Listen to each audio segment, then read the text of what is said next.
Good morning प्यारे बच्चों, हार्दिक स्वागत है आपका हमारे यूट्यूब चैनल स्टडी क्लास में।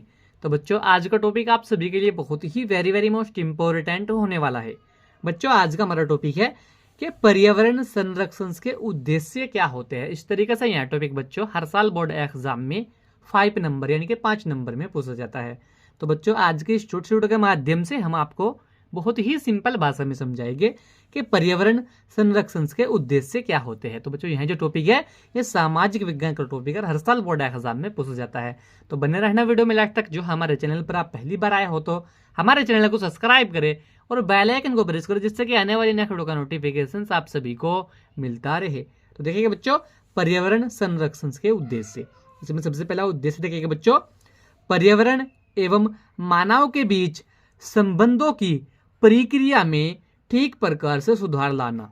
तो बच्चों, यह भी एक पर्यावरण संरक्षण का उद्देश्य होता है। क्या? पर्यावरण एवं मानव के बीच जो संबंध होते हैं इनकी प्रक्रियाओं में ठीक प्रकार से सुधार लाना भी पर्यावरण संरक्षण का बच्चों उद्देश्य होता है। ठीक है बच्चों, इसी के साथ में दूसरा उद्देश्य देखेंगे, मानव की विकास और प्रगति की क्रियाओं का ठीक से प्रबंध करना भी बच्चों पर्यावरण संरक्षण का एक उद्देश्य होता है। क्या? जो मानव की विकास होती है और प्रगति की जो क्रियाएं होती है, क्रियाओं का ठीक प्रकार से प्रबंध करना भी पर्यावरण संरक्षण का एक उद्देश्य होता है। ठीक है बच्चों, इसी के साथ में तीसरा उद्देश्य देखिए, पर्यावरण संरक्षण में बाधक प्रक्रियाओं पर प्रभाव रोक लगाना भी पर्यावरण संरक्षण का बच्चों एक उद्देश्य होता है। क्या? जो पर्यावरण संरक्षण होते हैं इनमें बाधक प्रक्रियाओं पर, जो भी बाधक प्रक्रियाएं होती है उन पर प्रभावी रोक लगाना भी बच्चों पर्यावरण संरक्षण का एक उद्देश्य होता है। इसी के साथ में बच्चों चौथा उद्देश्य देखिए, पर्यावरण प्रदूषण उत्पन्न करने वाले कारकों तथा प्रदूषकों को योजनाबद्ध ढंग से नियंत्रित करना भी बच्चों पर्यावरण संरक्षण का एक उद्देश्य होता है। क्या बच्चों? जो पर्यावरण प्रदूषण उत्पन्न करने वाले कारक होते हैं तथा जो प्रदूषक होते हैं उनको योजनाबद्ध ढंग से नियंत्रित करना भी पर्यावरण संरक्षण का बच्चों एक उद्देश्य होता है। इसी के साथ में बच्चों पांचवा उद्देश्य देखिए, जनसंख्या विस्फोट पर प्रभावी रोक लगाकर तीव्र गति से बढ़ रही जनसंख्या को नियंत्रित करना भी बच्चों पर्यावरण संरक्षण का एक उद्देश्य होता है। क्या?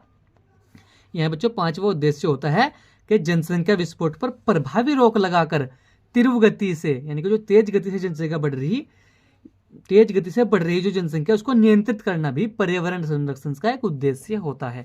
इसी के साथ में बच्चों छठा उद्देश्य देखिए, सामान्य यानी कि जन सामान्य को पर्यावरण संरक्षण के प्रति जागरूक बनाकर इस प्रकार से उसकी भागीदारी सुनिश्चित करना भी बच्चों एक पर्यावरण संरक्षण का उद्देश्य होता है। यानी कि जन सामान्य को पर्यावरण संरक्षण के प्रति जागरूक कर बनाना और इस प्रकार से उसकी भागीदारी सुनिश्चित करना भी पर्यावरण संरक्षण का बच्चों एक प्रमुख उद्देश्य होता है। इसी के साथ में बच्चों सातवां उद्देश्य देखिए, पर्यावरण को संरक्षण देने के लिए कठोर कानून बनाना तथा उनका अनुपालन करवाना भी पर्यावरण संरक्षण का बच्चों एक उद्देश्य होता है। क्या? पर्यावरण को संरक्षण देने के लिए कठोर कानून बनाना तथा उनका अनुपालन करवाना भी बच्चों पर्यावरण संरक्षण का एक उद्देश्य होता है। तो बच्चों आज के वीडियो में यही था कि पर्यावरण संरक्षण का के उद्देश्य क्या होते हैं। बच्चों इस तरीके से यह टॉपिक हर साल बोर्ड एग्जाम में 5 यानी कि 5 नंबर में पूछा जाता है। तो बच्चों हमने आपको बहुत ही सिंपल भाषा में समझाया पर्यावरण संरक्षण के उद्देश्य। तो बच्चों आशा है आप सभी को बहुत अच्छे समझ में आ गया, क्योंकि यह टॉपिक बच्चों हर साल बोर्ड एग्जाम में 5 नंबर में पूछा जाता है। तो बच्चों आज की वीडियो में यही था। वीडियो कैसा लगा वीडियो को लाइक कमेंट शेयर करें। मिलते हैं ऐसे अगली कोई नया वीडियो में, तब तक के लिए bye bye, have a nice day.